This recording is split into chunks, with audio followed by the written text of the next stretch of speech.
Welcome Flyffers. So today we want to take a look at the Ringmaster Rework of Flyff universe.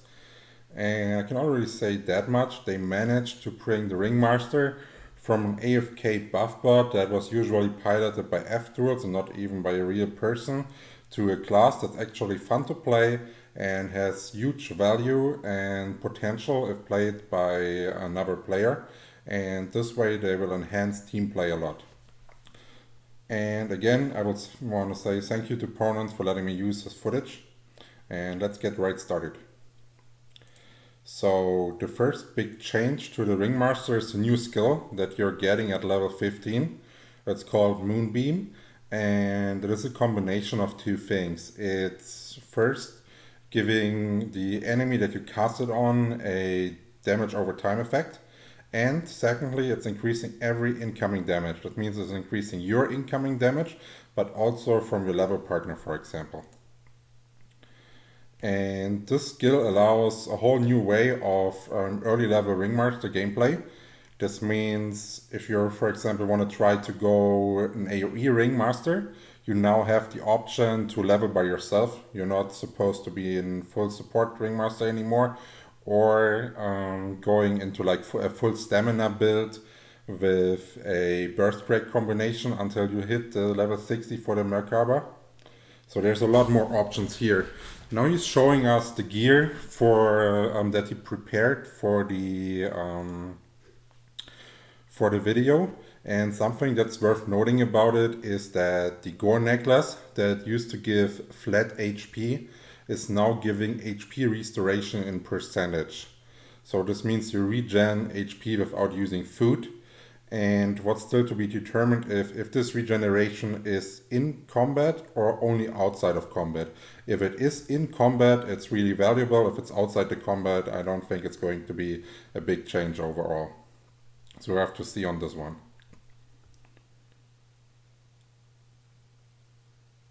So now we can take a look at him fighting the mobs, and for fighting the mobs he equipped a Sardine set. This is the level 15 assist set. There is now a rework to give some benefits early on, like cast time and hit effect. And depending if you are a PvE player, for example, this is a really good change because this will allow you with a 2-set effect getting hit rate early on, which is valuable if you're going like, for example, a 1v1 build poster or something like this, or the cast for if you're going with the Ringmaster style. If you're a PvP player, of course, it's pretty bad because you're losing out on 10% MP and some variety to be unique compared to other PP players. So the next big part is that skills are now having some kind of a cast bar, so you know exactly when the skill is finished, what your increase is if you're getting a higher cast time and stuff like that. And I'm not sure how this will influence the former cast breaks that existed. And I'm already curious about it, because in former PC Flyff, you had 3 cast breaks that were visually be feelable and backed up by SFX, and that was at 34, 67, and 100% cast. So it's going to be really important if cast time is a fluent stat now, or if it's still using those gaps. And now we can see that it's applying the damage over time effect. And the damage is not that great early on, but honestly, while he's doing that, he can follow up with auto attacks and stuff like that, which will actually make the kill speed pretty decent and allow the Ringmaster, for example, if he doesn't find a leveler or a group, it's actually viable to go 1v1 now and level by his own, just like to spare some time until you find a group. So another concern of the players is that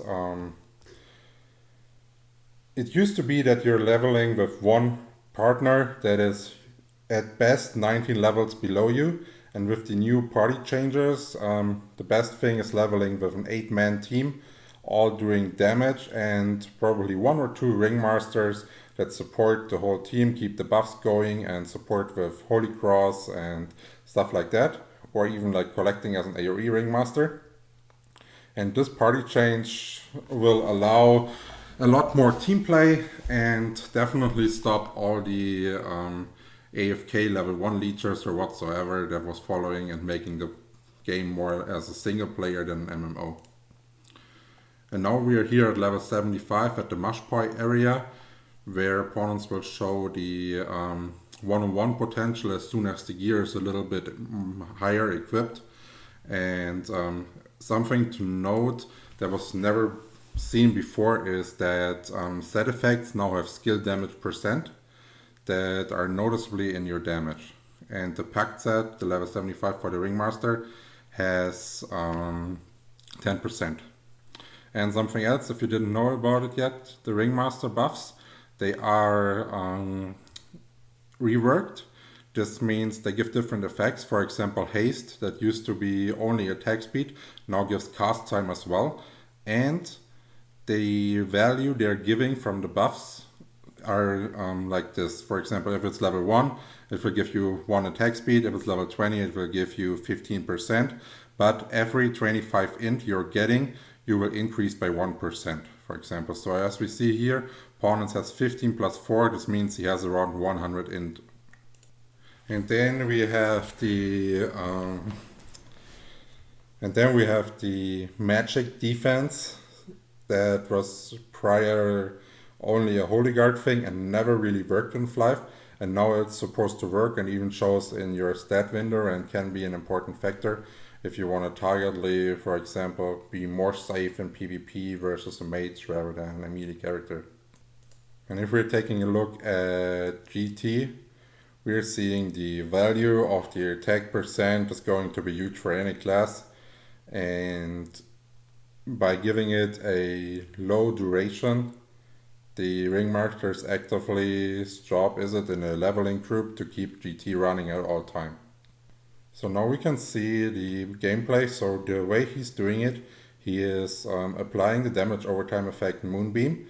Then he's casting the AoE and following it up with Holy Cross. And based, for example, on the damage, the mobs are 4 levels above him and he's still doing pretty decent damage. And based on the damage he is taking from the mobs, he could even be a bit more efficient by attacking like 3 mobs. He could tank that easily and benefit more from the AoE effect of Merkaba.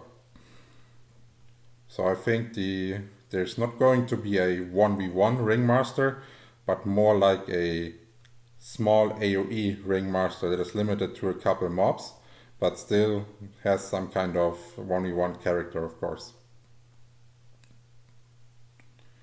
Now we are at the Vatangers here, and Pwnance is showcasing the potential new buff system that you're able to see in the party window.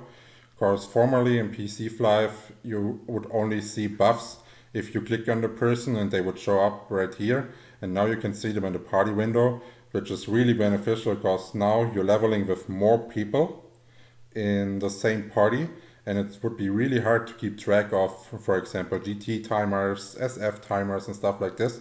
And that's a really good quality of life change for the Ringmasters.